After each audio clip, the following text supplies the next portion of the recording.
Oh, good morning.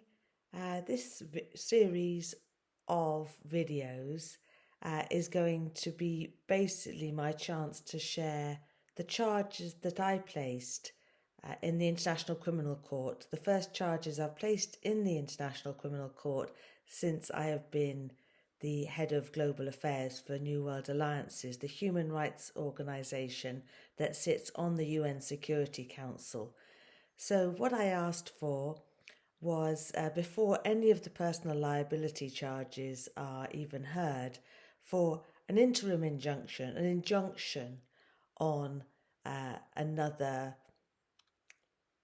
simulation, or what Britain is calling it, a practice, the largest practice or the largest exercise in human history of a pandemic. And we know from last time that actually that marked the launch. They put the plans in place, they decided what they were going to do. And I got as well insight last year that they were going to use our devices as detonators because we have so many different technologies meeting different places to actually target us, which is what AI is created for. They need to be able to have access to us.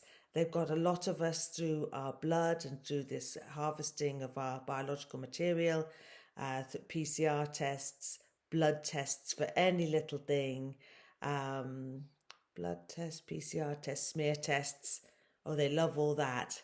You know, the most fertile cells in the body. It's macabre, but all I can do, and the main takeaway from this, and in as much as what I'm actually reason I'm putting it out today, this first video, is at 3 o'clock British summertime. I'm not sure if it's GMT at the same time. 3 o'clock on Sunday, the 7th. The British government are going to, uninvited, without consent, send a message and to every single British SIM card, to every single number, and people don't realise what can be transmitted that way. But basically, in my study of bioweapons and genetic engineering, genetic modification, the one they were most interested in was genetic modification using electric pulse. So think of how remote that is. Just by sending a series of electric pulses, think of Morse code, they can actually modify the DNA of our bodies. And I think that is what they intend to do. So what we need to do is a Faraday bag. I've only just heard about this, but it's basically the same as anything that will block radio waves in the same way as if you were going in for an X-ray. Copper, I think sometimes, or threaded material with metal through it, but something to actually stop that transmission entering your body and disrupting it, especially obviously your children. But that could be around your smart meter. It can be around your phones, around your router, computer, but make sure that you are not subjected to that transmission. So they plan three 2-day events in the next couple of months, in tandem with the World Health Organization, who are also running different ways, 2 big conferences on how to get an agreement. Not very interested in agreement, but get an agreement on pathogen sharing, which every nation has rightly said no to, because we don't think it's an asset to have massive, impenetrable biological labs full of DNA that they are damaging and engineering to have different pathogens, to create different responses to diseases, creating a whole lot of novel, and when I say novel, I mean genetically engineered, where there is no other natural niche for them in nature at all.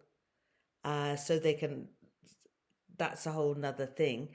That they are saying these are asset banks, and they're happening all over the world already. In China, they collected a massive amount of DNA from men and boys using American technology. Now we're using Chinese technology in terms of surveillance and how to control populations. So all these things have had no agreement whatsoever, and a huge amount of pushback, all of which has been ignored by the incorporated governments and the incorporated shadow directors and UN bodies. So this is what I wrote, and this went out to my entire list of 2,500 heads of state who you'd have thought might be trying to protect our sovereignty, ministers for health. I think we're past thinking that they might be protecting our health. Ministers of defence, so they get the grasp of what a huge threat these biological agents that are being created actually are, and why they were created, and also and how easily they are to occupy and infiltrate for releases, for profit, into different countries. Defence, health, and heads of state, and all the other ministers, foreign ministers, all the other ministers who need to be responsible and should be regulating these technologies, but aren't. They're just saying, "Oh, okay, you're offering that to us. Oh, just in exchange for our data. Oh, okay, thanks very much." So I don't know whether it's innocent or, well, we know it's not innocent. We know after the tragedy of the pandemic and the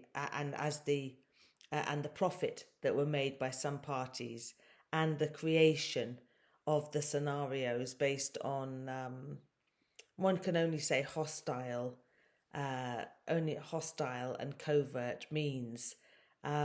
So I was delighted, to upgrade all those notices that I have written over the last few years into a protected disclosure, in the form of 90 freedom of information requests to the Irish government. And I was delighted in Electric Picnic to hear from a lot of people that Ireland is the last place where you can actually say what you need to say. You can say, for example, that well, I can't even get started.